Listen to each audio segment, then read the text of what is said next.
ஆன்மீக நண்பர்கள் அனைவருக்கும் அன்பு கலந்த வணக்கங்கள். இன்றைக்கி நாங்கள் ஆன்மீகம் சம்மந்தமான பதிவில் மணி ஏந்திய மாவீரன் சொல்லக்கூடிய வறுமை போக்கக்கூடிய திருச்சேரை பைரவரை பற்றி தான் பார்க்க போகிறோம். பொதுவாக பார்த்தீங்கன்னா சிவ ஆலயங்களில் கால பைரவரை தரிசிப்போம். ஆனால் கும்பகோணம் அருகில் இருக்கக்கூடிய திருச்சேரை சார பரமேஸ்வரர் திருக்கோயிலில் வீற்றிருக்கக்கூடிய பைரவர் மிகவும் தனித்துவமானவர், சக்தி வாய்ந்தவராம்.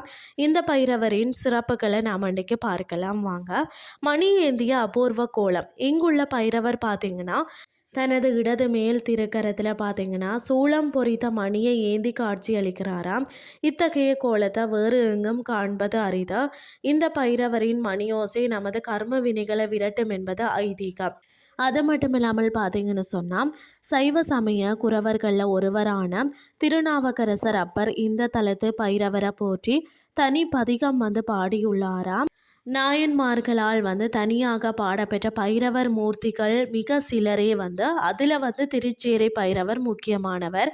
வறுமை நீங்கும் அருளாளர்னு சொல்லப்படுகிறது. இந்த தலம் பார்த்தீங்கன்னா ரிண விமோசன கடன் தீர்க்கும் தலமன்றதால இங்குள்ள பைரவரை வணங்குவது வறுமையை ஒழித்து செல்வ செழிப்பை தரும் என்று நம்பப்படுகிறது.